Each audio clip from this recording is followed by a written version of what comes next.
The summer sun blazed over Maplewood Park, a sprawling green oasis in suburban Atlanta, where the scent of charcoal and grilled meat wafted through the air. Children laughed, their voices mingling with the hum of cicadas, as families gathered for picnics and barbecues. At the heart of the park, the Thompson family, Malik, Aisha, and their two kids, Jaden and Nia, had claimed a shady spot under a towering oak. Their portable grill sizzled with burgers and hot dogs, and a Bluetooth speaker played smooth R&B, setting a relaxed vibe. It was their annual family reunion, a tradition that brought cousins, aunts, and uncles from across Georgia for a day of laughter and connection. Malik flipped a burger, grinning as Jaden ate, tugged at his sleeve, begging to help. Aisha, arranging plates on a folding table, caught her husband's eye and smiled. The scene was perfect until it wasn't. Across the park, Karen Mitchell, a middle-aged woman with a sharp bob and a perpetually pinched expression, stood on the edge of her picnic blanket, her phone pressed to her ear. Her eyes were locked on the Thompsons, her voice low but venomous. "Yes, officer. They're being disruptive. Loud music, smoke everywhere, and I don't feel safe. You need to send someone now." The call was made at 3:17 p.m. Within minutes, 2 police cruisers rolled into the park, their lights flashing silently but ominously. The Thompsons didn't notice at first, too caught up in their joy. But as the officers stepped out, their boots crunching on the gravel path, a hush fell over the family. Malik's cousin, Darnell, nudged him, nodding toward the approaching figures. "Yo, what's this about?" he muttered. Malik's jaw tightened. He'd seen this before too many times.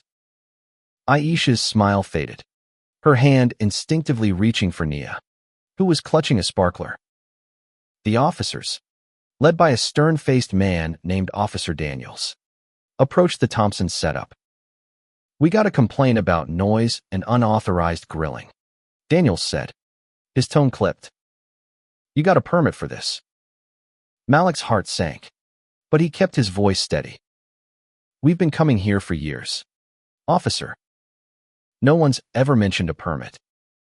Aisha stepped forward, her voice calm but firm. "We're just having a family reunion. We're not bothering anyone." Karen, now standing a few yards away, folded her arms, her lips curling into a satisfied smirk. She'd been watching the Thompsons since they arrived, her irritation growing with every laugh, every note of music. To her, they didn't belong, not in her park, not with their rowdy gathering. She'd called the police before, on a black teenager skateboarding, on a Latino family playing soccer. Each time, she felt justified, a guardian of order. But this time, her call would unravel in ways she couldn't predict. The tension thickened as more family members gathered around Malik and Aisha, their faces a mix of confusion and defiance. Jaden clung to his father's leg, his eyes wide. "Dad, why are they here?" he whispered. Malik didn't answer, his gaze fixed on Daniels, who was now radioing for backup. The park, once alive with carefree chatter, felt like a pressure cooker. Other families watched from a distance, some whispering, others pulling out their phones to record. As the second cruiser arrived, the air grew heavier. Aisha's sister, Tasha, stepped forward, her voice sharp. "Who called y'all? We're just eating and vibing. This is ridiculous."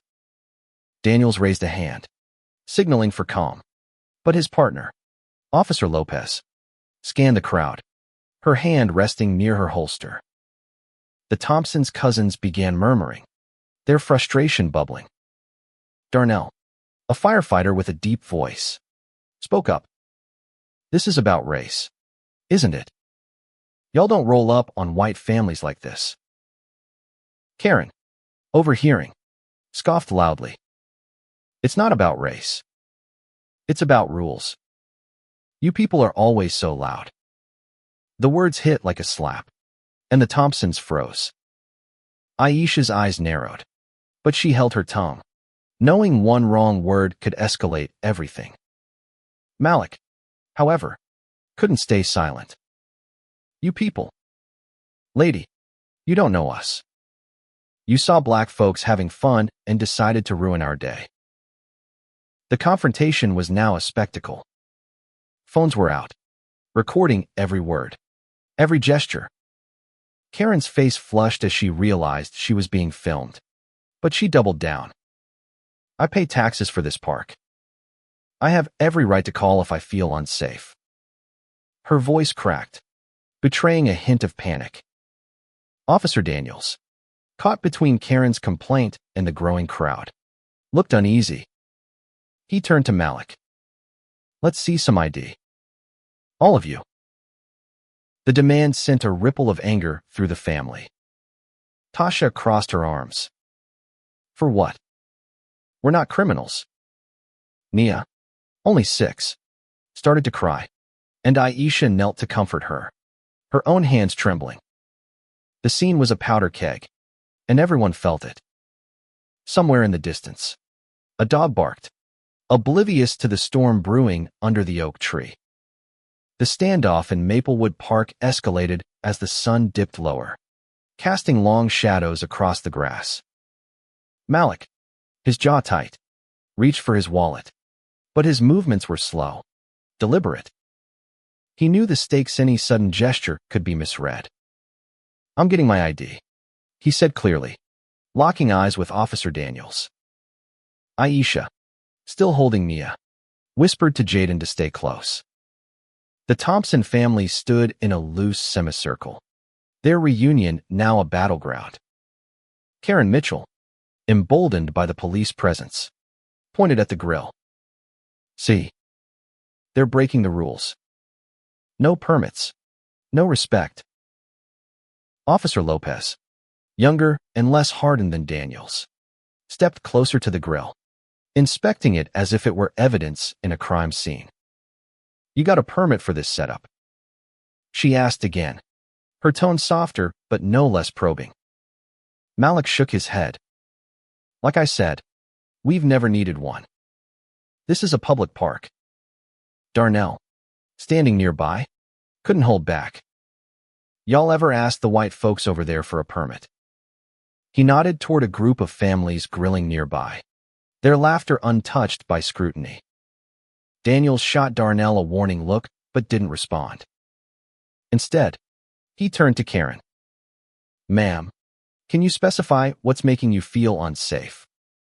Karen hesitated, her eyes darting to the growing crowd of onlookers, many now filming.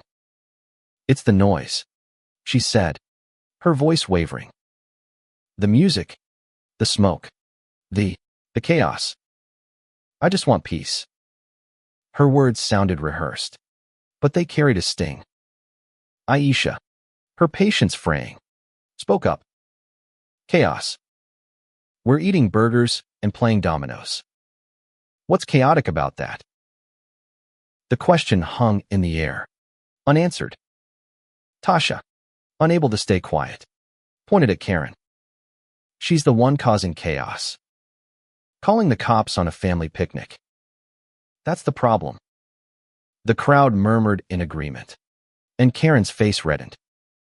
She clutched her phone tighter, as if it were a shield. I have rights. She snapped. This is my park too. The tension spiked as a third officer, a burly man named Officer Reed, arrived with the backup cruiser. He surveyed the scene, his expression unreadable. By now, the Thompsons' reunion was fully disrupted. Cousins put down their plates. Kids stopped running, and the music was off. The park felt like a stage, with every eye on the unfolding drama. Malik's uncle, James, a retired teacher with a calm demeanor, stepped forward. Officers, we're happy to cooperate, but this feels targeted. Can we talk about why we're really here? Daniels, visibly frustrated, rubbed his temple. We're just following up on a complaint. No one's under arrest. But his words did little to ease the strain. Jaden, still clinging to Malik, whispered, Dad, are we in trouble? Malik's heart broke, but he forced a smile. No, buddy. We're just talking. He glanced at Karen, his eyes burning with unspoken words. Then, a new figure emerged from the crowd, a woman named Lena Carter, a local journalist who'd been at the park with her own family. She'd been recording the entire encounter on her phone, her lens capturing every detail. Officers, she called out, her voice steady but commanding. I've got this whole thing on video. Including her, she nodded at Karen, making that call. You might want to hear what she said. Karen's smug expression faltered. She took a step back, her eyes narrowing at Lena. You're invading my privacy. She barked, but Lena didn't flinch. This is a public park, ma'am. You made the call in plain sight. The crowd buzzed, some cheering Lena on. Officer Lopez, sensing the shift, turned to Karen. Ma'am, what exactly did you say on that call? Karen stammered, her confidence crumbling. I said they were loud. That's all. But Lena shook her head, holding up her phone, wanting to play it. She said she didn't feel safe because of those people.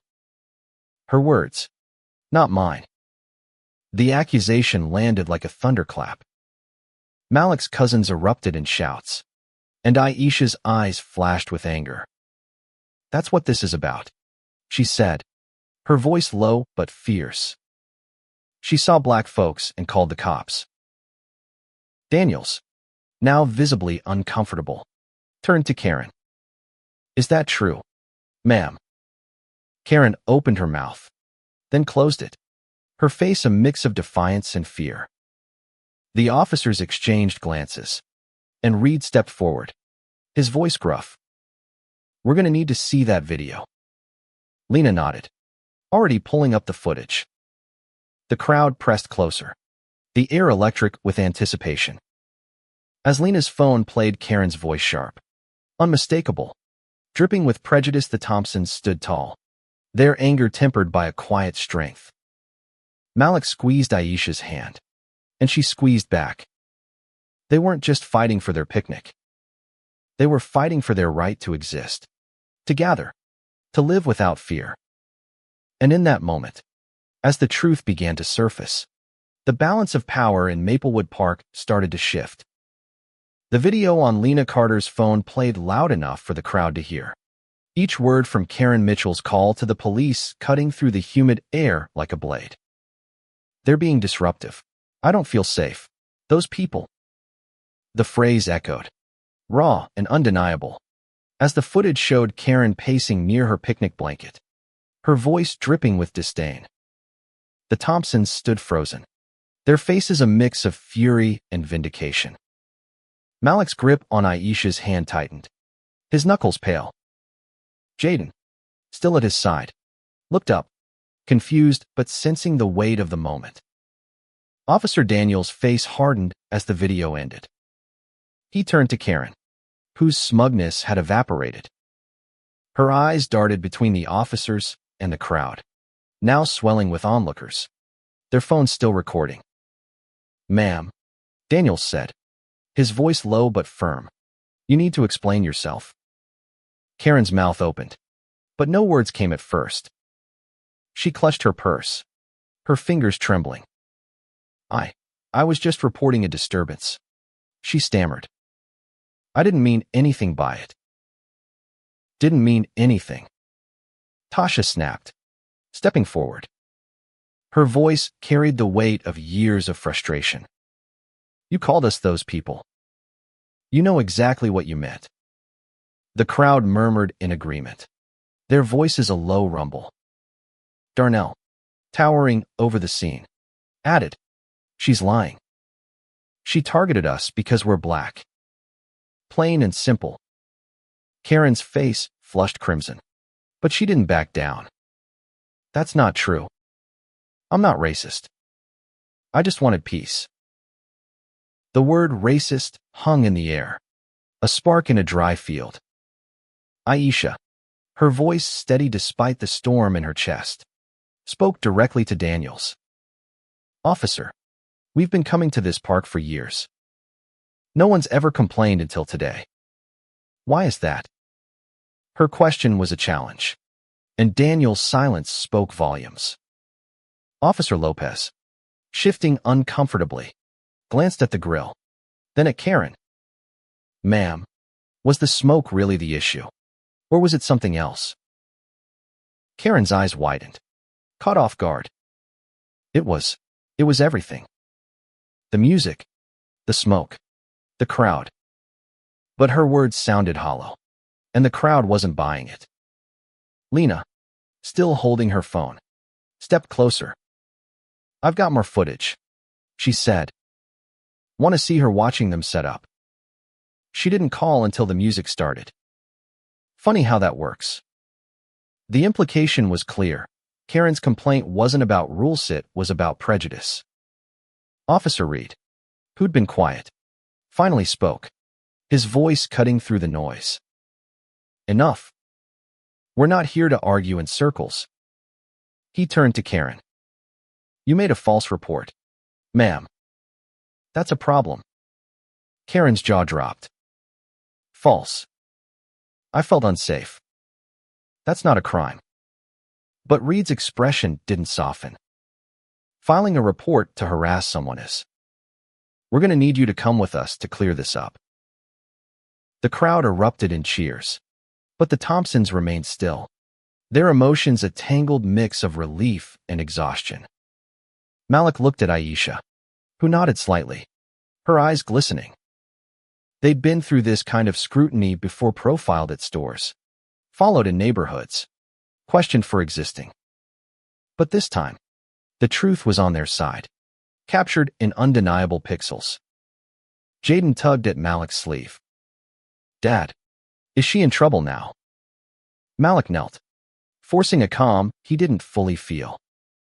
She's got to answer for what she did, buddy. As Reed motioned for Karen to follow him to the cruiser, she resisted, her voice rising. This is outrageous. I'm the victim here. But the officers weren't swayed. Lopez stayed with the Thompsons, her demeanor softer now. I'm sorry this happened, she said quietly. We'll sort it out. Aisha nodded, but her expression was guarded. Apologies were nice, but they didn't erase the sting of being targeted. Lena, still filming, caught Malik's eye. I'm posting this, she said. People need to see what happened here. Malik hesitated, then nodded. Do it. Let the world know. As Karen was led away, still protesting, the crowd's energy shifted. Some clapped. Others shouted support for the Thompsons. But the family didn't celebrate.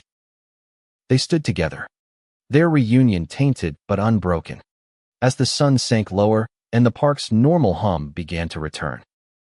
The officers' radios crackled with updates, and Daniels pulled Lopez aside, their conversation inaudible.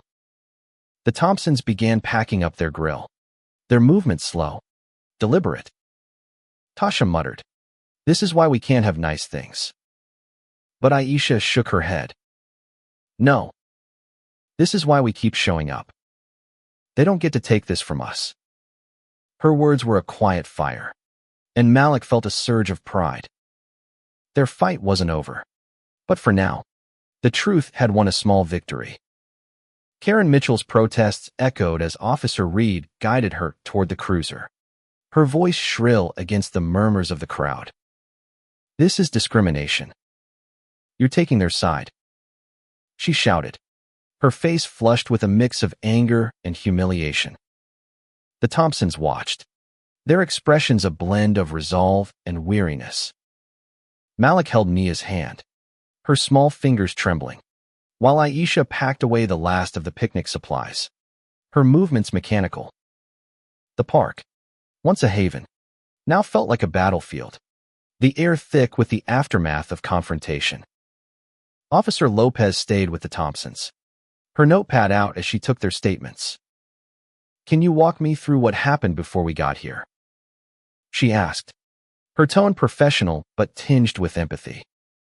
Malik recounted the day setting up the grill, playing music, laughing with family until Karen's call disrupted everything. Aisha added, "She was watching us from the moment we arrived. I saw her staring. It wasn't about the smoke or the noise. It was about us." Lopez nodded, jotting notes. "We'll include that in the report. The video helps too." She glanced toward Lena Carter, who was still among the crowd, her phone now lowered but her presence a quiet force. The video had gone viral within minutes, shared across social media with hashtags like BBQ While Black and Maplewood Injustice. Comments poured in, some condemning Karen, others debating the police response. The Thompsons hadn't seen the posts yet, but they felt the weight of the moment. Across the park, Karen sat in the back of the cruiser, her hands clasped tightly in her lap. Reed stood outside, speaking into his radio, while Daniels reviewed the footage on Lena's phone. The audio was damning Karen's words, laced with prejudice, left no room for misinterpretation. "Those people" wasn't just a phrase. It was a window into her intent. Daniels shook his head, his expression grim. "She's going to have a rough time explaining this," he muttered to Reed. Back at the Thompsons' picnic site, Darnell was pacing, his frustration boiling over. "This ain't new," he said, loud enough for Lopez to hear. "Every time we try to live, someone like her tries to shut us down." Lopez didn't respond, but her eyes met his, acknowledging the truth in his words. Jaden, sitting on a blanket, looked up at Aisha. "Mom, why does she hate us?" The question pierced Aisha's heart. She knelt beside him, choosing her words carefully. "She doesn't know us, baby. Some people are just scared of what's different." The crowd began to disperse, but a few stayed, offering words of support. A white family from a nearby picnic approached, their faces apologetic. "We saw what happened," the father said. "We're sorry. You didn't deserve this." Malik nodded, his throat tight. "Appreciate that," he said, but the words felt hollow. Solidarity was welcome, but it didn't erase the sting of being singled out. As the officers prepared to leave, Daniels approached the Thompsons. "We're not charging you with anything," he said. "The permit issue's a gray area, but there's no evidence you did anything wrong." He hesitated, then added, "I'm sorry this went down like it did." Malik studied him, searching for sincerity. "Just make sure she doesn't do this again," he said. Daniels nodded, but his silence suggested he knew that was easier said than done. Karen, still in the cruiser, was now silent, her earlier defiance replaced by a stunned realization. The officers had informed her she was being detained for filing a false police report, a misdemeanor that could carry fines or even jail time. Her mind race-edged, only wanted to assert her rights, to protect her space. But the video, the crowd, the officer's stern face, it all pointed to a truth she couldn't dodge. Her actions had consequences, and they were closing in. Lena, meanwhile, was already drafting a story for her news outlet, her fingers flying over her phone. She'd seen too many incidents like this, but this one felt different. The Thompsons' resilience, the crowd's support, the officer's response site was a moment of accountability, however small. She glanced at Malik and Aisha, who were now sitting with their kids, trying to salvage the reunion. "You okay if I quote you?" she asked. Aisha nodded. "Tell the truth. That's all we want." As the sun set, casting an orange glow over Maplewood Park, the Thompsons gathered their things. The music stayed off. The grill was cold, but their bond held firm. They weren't defeated, but they were tired of proving their right to belong. Malik looked at his family, his voice low. We're coming back next year.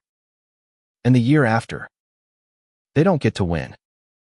Aisha smiled, a flicker of defiance in her eyes. Damn right. The next morning, Maplewood Park was quiet. The previous day's chaos a lingering memory in the dew-soaked grass.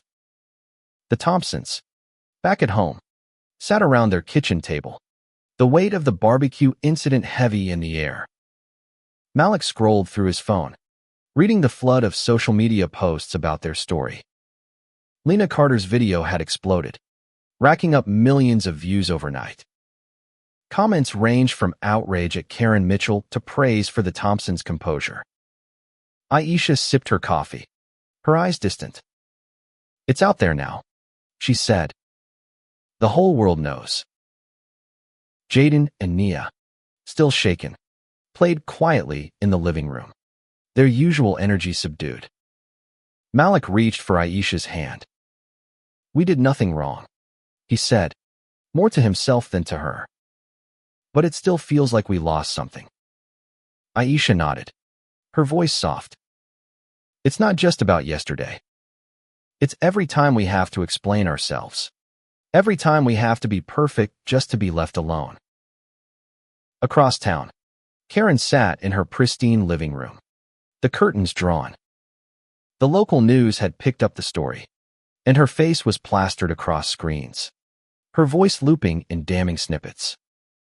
Her phone buzzed with notifications, angry messages, calls from reporters, even a few from neighbors distancing themselves. She'd been released from custody with a citation, but the legal trouble was just beginning. A lawyer had warned her that the false report charge could lead to community service or worse, depending on the judge. But it was the public shame that stung most. She'd always seen herself as the victim, the one protecting her community. Now, she was the villain. At the police station, Officer Daniels sat at his desk, reviewing the incident report. He'd been on the force for 15 years, seen countless calls like Karen's. Most didn't end with the collar and cuffs. He rubbed his eyes, thinking of the Thompsons' faces, especially the kids. Lopez, passing by, paused. You think she'll learn anything from this? She asked. Daniel shrugged. People like her don't change easy. But that video might make others think twice. Back at the Thompsons, Darnell stopped by, his firefighter's uniform still on from an overnight shift. He dropped a stack of printed emails on the table, messages of support from strangers, some offering to cover the cost of their next reunion. Y'all are famous now, he said, trying to lighten the mood. But Aisha's smile was faint. I'd rather be invisible and left alone, she said. Malik nodded, but something in him stirred. The support, the outrage was a spark. Maybe this is bigger than us, he said. Maybe we can use this. That afternoon, Lena Carter met with the Thompsons at a local coffee shop. She'd published her article, a searing piece that framed the incident as a microcosm of systemic bias. You've got a platform now, she told them. People are listening. What do you want to say? Malik hesitated, then spoke. I want people to know we're not just a hashtag. We're a family. We're tired of being targeted, but we're not going away. Aisha added, and we want accountability. Not just for her, but for the system that lets this keep happening. Lena scribbled notes, her eyes bright with purpose. I'm organizing a community forum next week, she said. Will you speak? The Thompsons exchanged a glance.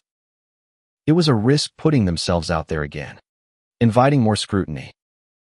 But Aisha nodded. We'll be there. Malik squeezed her hand, a silent agreement. They weren't just fighting for themselves anymore. Meanwhile, Karen's world continued to unravel. Her employer, A local real estate firm had called, citing concerns about her conduct. Social media was relentless, with memes and hashtags branding her BBQ Karen. She sat alone, staring at a photo of herself from happier times, wondering how it had come to this. She'd acted on instinct, on fear, on a belief she was in the right. Now, that belief was crumbling, and she had no one to blame but herself. As the Thompsons prepared for the forum, they sat down with Jaden and Nia, explaining what had happened in terms they could understand.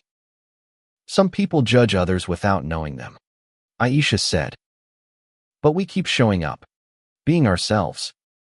That's how we win. Jaden nodded, his eyes serious. So we're not scared. Malik smiled, his heart full. Not one bit. Buddy. Not one bit. The stage was set for a reckoning not just for Karen, but for a community forced to confront its biases.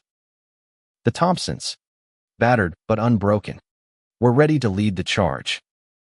The community forum was held in a packed auditorium at the Maplewood Community Center, a low brick building just blocks from the park. The air buzzed with anticipation as residents filled the seats, their faces a mix of curiosity, anger, and hope. Malik and Aisha Thompson sat in the front row, their kids at home with Tasha, who'd insisted they take this moment for themselves. Lena Carter stood at the podium, her voice steady as she introduced the event. What happened at Maplewood Park wasn't just one incident, she said. It's a symptom of something bigger. Tonight, we listen, we learn, and we commit to change. Malik felt the weight of eyes on him as he took the stage. He wasn't a public speaker, but the words came from a place deep inside. We were just trying to have a family reunion, he began, his voice low but clear. We were laughing, eating, being together. Then someone decided we didn't belong. Not because of what we did, but because of who we are. The room was silent, every word landing like a stone. Aisha joined him, her presence a quiet strength. We're tired, she said. Tired of being seen as a threat. But we're not going anywhere. This is our home too. The crowd erupted in applause, some standing, others nodding fiercely. Lena moderated questions, and hands shot up. A young black woman asked, "How do we stop this from happening again?" Malik didn't have an easy answer, but he spoke from the heart. We keep showing up. We keep telling our stories. And we hold people accountable, not just the ones who call the police, but the systems that let them. A white man in the back stood, his voice shaky. I'm ashamed of what happened. What can I do? Aisha's response was simple but powerful. Listen. Learn. Speak up when you see it. Across town, Karen Mitchell watched the live stream of the forum from her dim living room, her laptop casting a harsh glow on her face. She hadn't wanted to tune in, but curiosity or guilt had won out. Each word from the Thompsons felt like a jab, exposing the cracks in her worldview. She'd spent days justifying her actions to herself. She wasn't racist.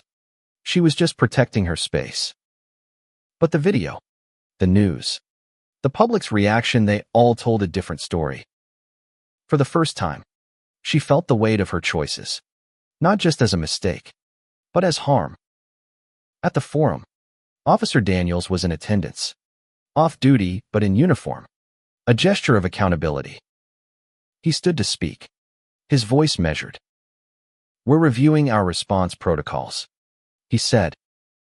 What happened at the park shouldn't have escalated like it did. We're working to do better. Some clapped, but others, including Darnell in the audience, crossed their arms. Promises were cheap. Action was what mattered. Lena pressed him. What specific changes are coming? Daniels hesitated, then promised implicit bias training and stricter guidelines on responding to non-emergency calls. It wasn't enough, but it was a start. The forum stretched late into the night, with voices from all corners, black, white, young, old, grappling with the incident's fallout.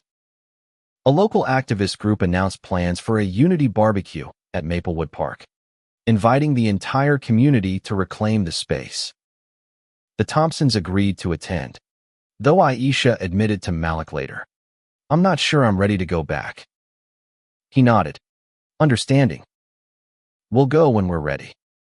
"But we'll go." Karen, meanwhile, faced her own reckoning.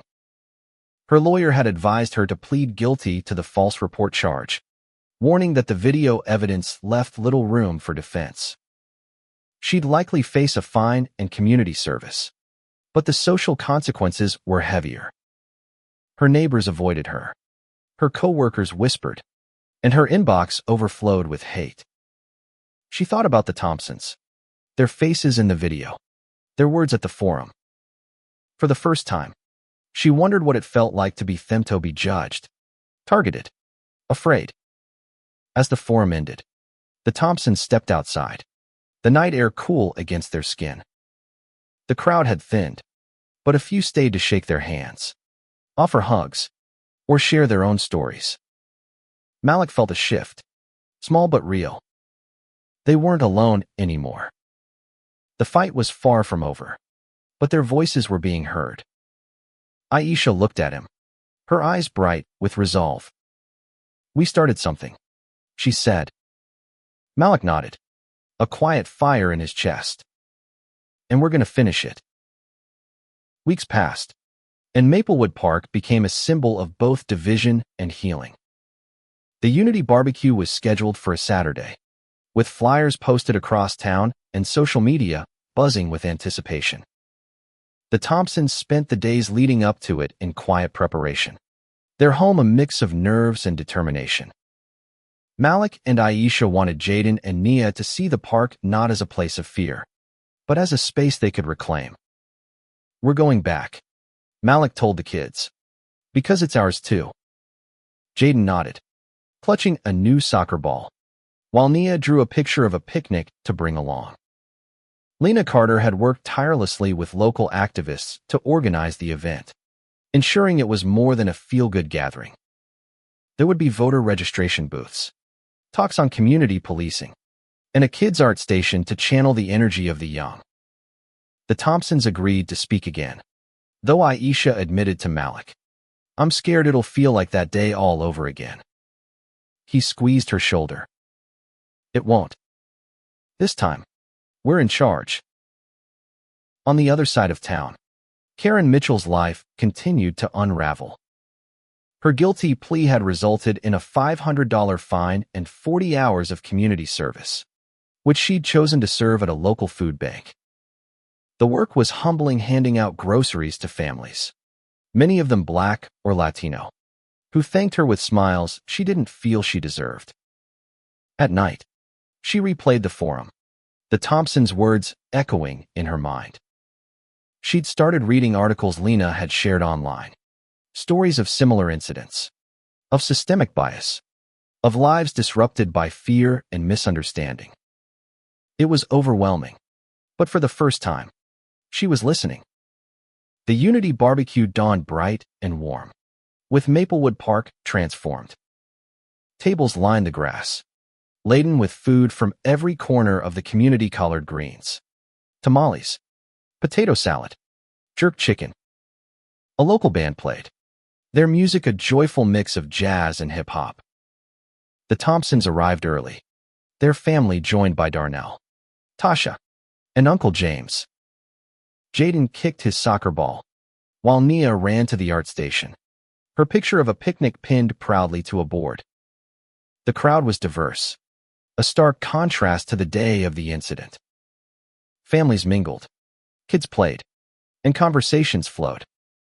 Malik and Aisha took the makeshift stage, a simple platform under the same oak tree where their reunion had been interrupted.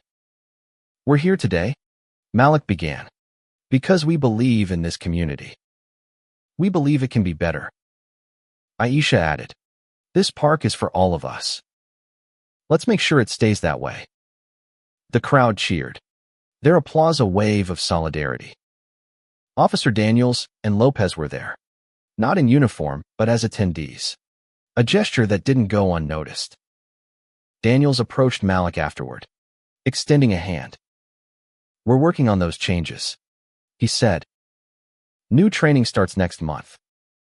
Malik shook his hand, cautious but hopeful. "We'll be watching," he said, his tone firm but not unkind.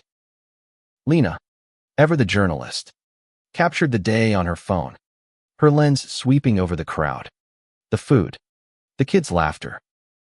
Her article would frame the barbecue as a step forward, not a solution, but a moment of collective resolve. She interviewed a dozen attendees, their stories weaving a tapestry of hope and frustration. One woman, a black grandmother, said, "I've lived here 40 years. Never thought I'd see this park so full of love." Karen, against her lawyer's advice, attended the barbecue, standing at the edge of the crowd. She hadn't planned to come, but something guilt, curiosity, or a need for redemption had pulled her here. She saw the Thompsons speaking, their strength undeniable. She saw Jaden playing, Nia laughing, and felt a pang she couldn't name. No one recognized her at first, but when Lena spotted her, she approached, her voice neutral. "You're here. Why?" Karen hesitated, then said, "I wanted to see what I broke." Lena studied her, then nodded. "Stay? Listen. Maybe you'll learn something." As the day wound down, the Thompsons sat under the oak, their family whole again. The park felt different now, not perfect, but theirs. Malik looked at Aisha, his voice low. "We did this." She smiled, her eyes glistening. "Yeah, we did." The sun set, casting a warm glow over Maplewood, a promise of better days. Months later, Maplewood Park had changed. The Unity Barbecue had sparked a movement, with monthly community gatherings now a staple. The Thompsons were at the heart of it, not as symbols, but as neighbors, their presence a quiet defiance.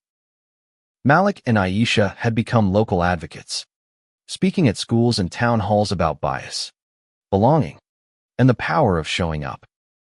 Their kids, Jaden and Nia, carried a new confidence, their laughter louder, their steps surer.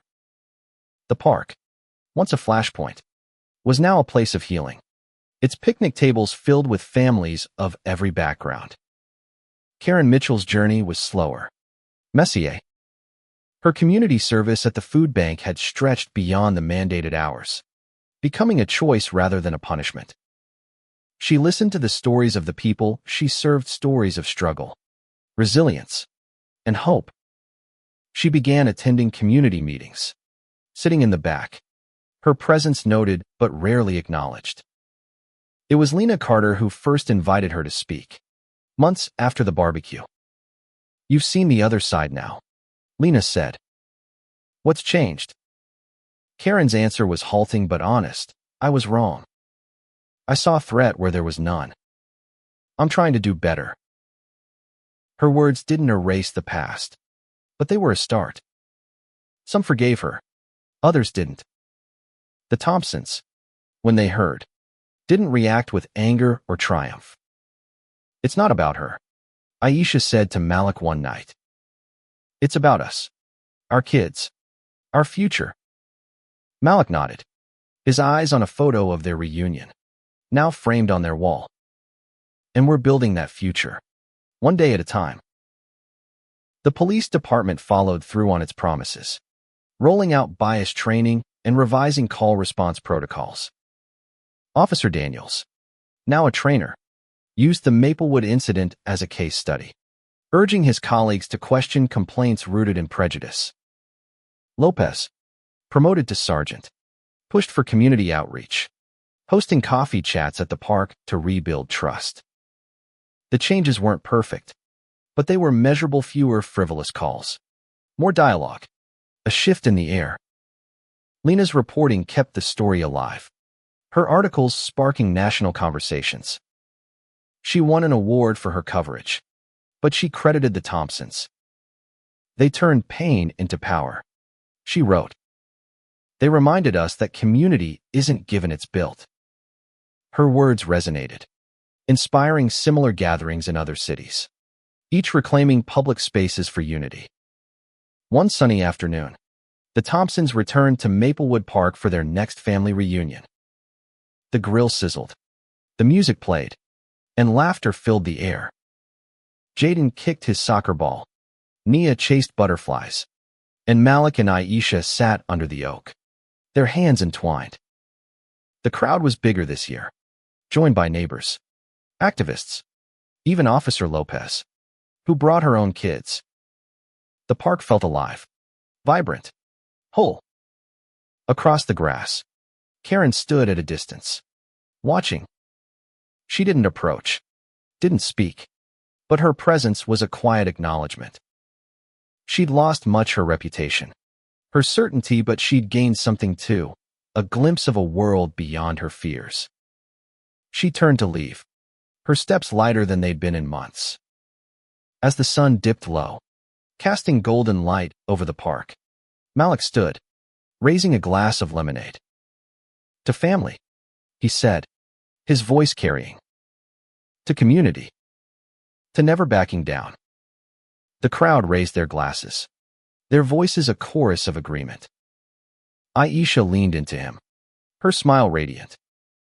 To us, she whispered.